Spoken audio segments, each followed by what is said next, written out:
وَلَقَدْ يَسَّرْنَا الْقُرْآنَ لِلذِّكْرِ فَهَلْ مِن مُّدَّكِرٍ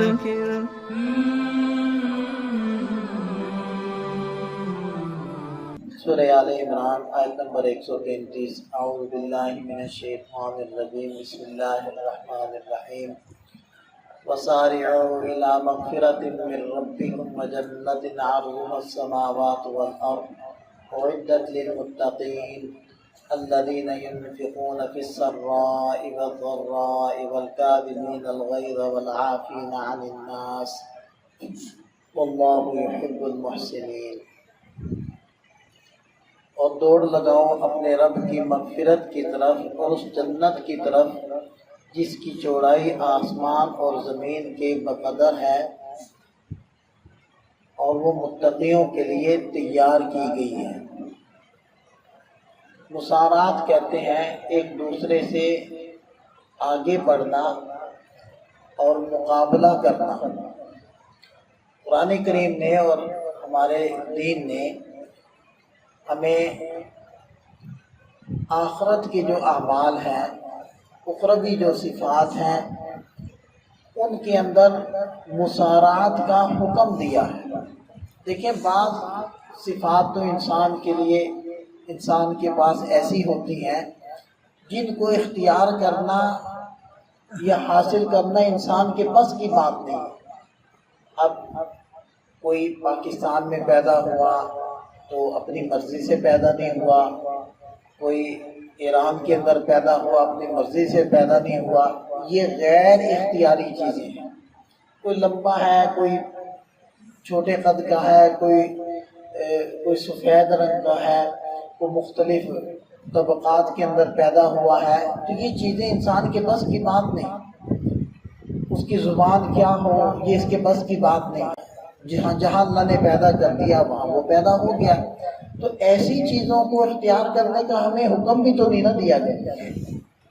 البتہ جو صفات اختیاریاں ہیں، نیک ہونا، دیانتدار ہونا، سچا ہونا، یہ ساری چیزیں تو انسان کے بس کی بات ہے نا، ان کو تو انسان خود سے اختیار کر سکتا ہے، تو اس کو اختیار کرنے کا حکم دیا ہے۔ تو وسارعوا، تو مسارعت اور تنافس وہ انہی صفات کو اختیار کرنے کے بارے میں ہے کہ جو انسان کے بس کی بات ہے۔ اور آگے ارشاد فرمایا کہ الی مغفرۃ من ربکم، اپنے رب کی مغفرت کی طرف۔ مغفرت سے مراد مغفرت کے اسباب کی طرف، کیونکہ مغفرت تو اللہ تعالیٰ نے کرنی ہے نا، تو اسباب اس کے جو ہیں ان کی طرف تیزی سے آگے بڑھو، ایک دوسرے سے آگے نکلو۔ وجنت، اور جنت کی طرف۔ اب دیکھیں کہ مغفرت کی طرف مسارعت اور آگے بڑھنا یہ پہلے ذکر ہوا ہے اور جنت کا تذکرہ بعد میں ہے۔ اشارہ اس بات کی طرف ہے کہ جنت میں جانے کے لیے بھی مغفرت چاہیے، اور مغفرت کیا ہے؟ اللہ کا گناہوں کو معاف کرنا اور اپنا فضل کر دینا۔ تو اس کا فضل ہوگا تو انسان جنت میں جائے گا۔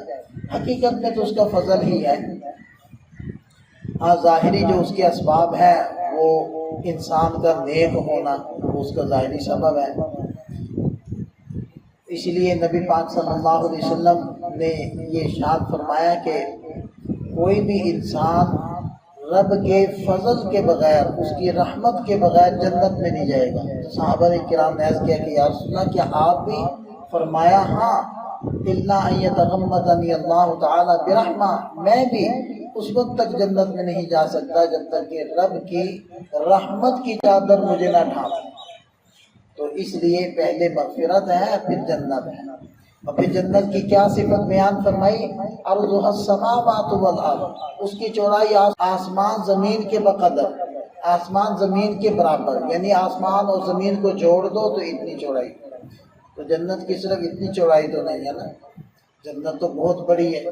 ایک ادنا جنتی کو دنیا سے 10 گنا بڑی جنت ملنی، ادنا درجہ کیا جو جنتی ہوگا، یعنی جس کو سب سے اخیر میں جہنم سے نکالا جائے گا اس کی بات ہوگی۔ تو اس سے جو اول وہلے میں جنت میں جائیں گے تو ان کی کتنی بڑی جنتیں ہوں گی۔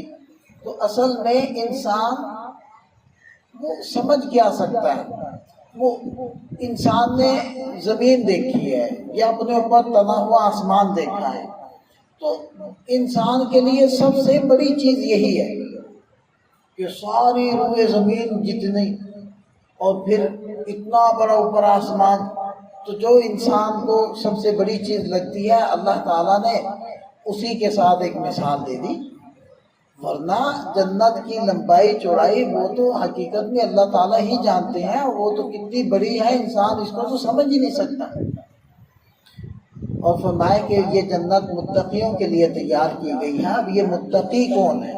متقیوں کے تو ساتھ رہنے کا حکم اللہ تعالیٰ نے دیا ہے نا، یا ایھا الذین آمنوا اتقوا اللہ وکونوا مع الصادقین، اے ایمان والو تقوی اختیار کرو، سچوں کے ساتھ رہو۔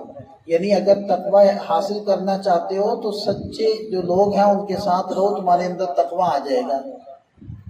اسی طرح ہم ہر نماز کی ہر رکعت میں سورۃ الفاتحہ پڑھ کر اللہ تعالیٰ سے یہ دعا کر رہے ہوتے ہیں کہ صراط الذین انعمت علیہم، اے اللہ ان لوگوں کے راستے پر چلا جن پر تیرا انعام ہوا، تو نے ان پر اپنا فضل فرمایا ہے، ان لوگوں کے راستے پر چلا۔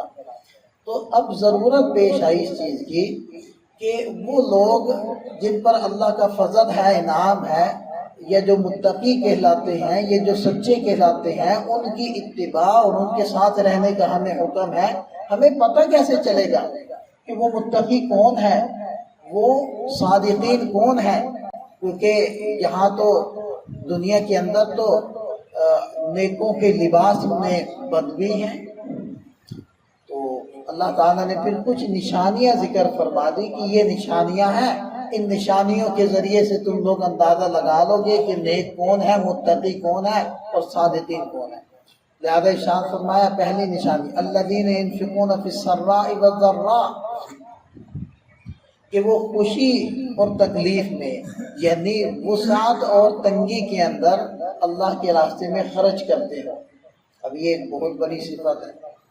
دیکھیں کہ جو آدمی ہر حالت میں خرچ کر رہا ہے، اب دیکھیں کہ 1,00,000 روپے میں سے 1,000 روپیہ خرچ کرنا اس کی ویلیو وہی ہے کہ جو کہ ایک کمزور بندے کے پاس 1000 ہو اور وہ اس میں سے 1 روپیہ خرچ کرنا، 1000 میں سے 1 روپیہ خرچ کرنا، یا آپ یوں کہہ لیں 100 میں سے 1 روپیہ خرچ کرنا، یا 100 پیسوں میں سے 1 پیسہ خرچ کرنا، وہ برابر ہو گیا، کیونکہ اس نے دونوں نے اپنے مال کا 100واں حصہ خرچ کیا۔